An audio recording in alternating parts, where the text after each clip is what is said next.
ঠাকুর শ্রী রামকৃষ্ণ বলছেন, কালী আদ্যা শক্তি মহামায়া। তাঁর কৃপা পেতে গেলে তাকে প্রসন্ন করতে হয়। তিনি জগৎকে মুগ্ধ করে রেখেছেন। সেই মহামায়া কৃপা করে দ্বার ছেড়ে দিলে তবে অন্দরে যাওয়া যায়। তিনিই মহাকালী, নিত্যকালী, রক্ষাকালী, শ্যামাকালী, শ্মশানকালী। মা কালী ধর্ম, অর্থ, কাম, মোক্ষ প্রদায়িনী। মায়ের এক হাতে বড় মুদ্রা, অপর হাতে অভয় মুদ্রা। প্রবৃত্তি মার্গের সাধককে তিনি জাগতিক সমস্ত বস্তু প্রদান করেন ও অভয় দান করেন। নিষ্কাম বা নিবৃত্তি মার্গের সাধকদের তিনি অবিদ্যা মায়াপাশ খড়র দ্বারা ছেদন করেন।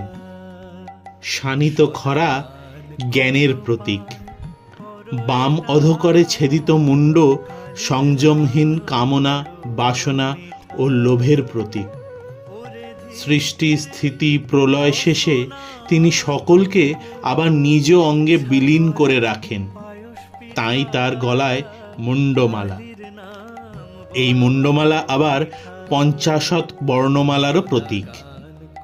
নতুন সৃষ্টির বীজ কর্মানুযায়ী তিনি সংগ্রহ করে হাতের মালা করে কোমরে পরেন।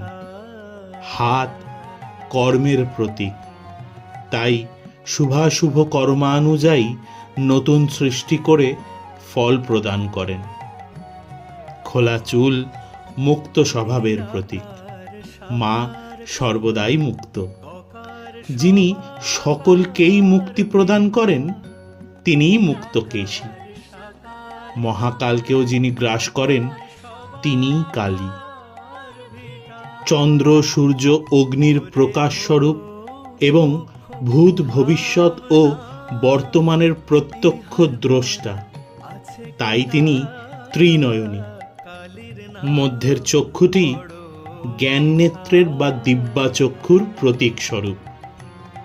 শিব সাক্ষী স্বরূপ পরব্রহ্মের প্রতীক। মা সব বক্ষস্থিতা শ্মশানবাসিনী এবং পরাশক্তির প্রতীক। সৃষ্টি, স্থিতি, প্রলয় মায়ের লীলা খেলা।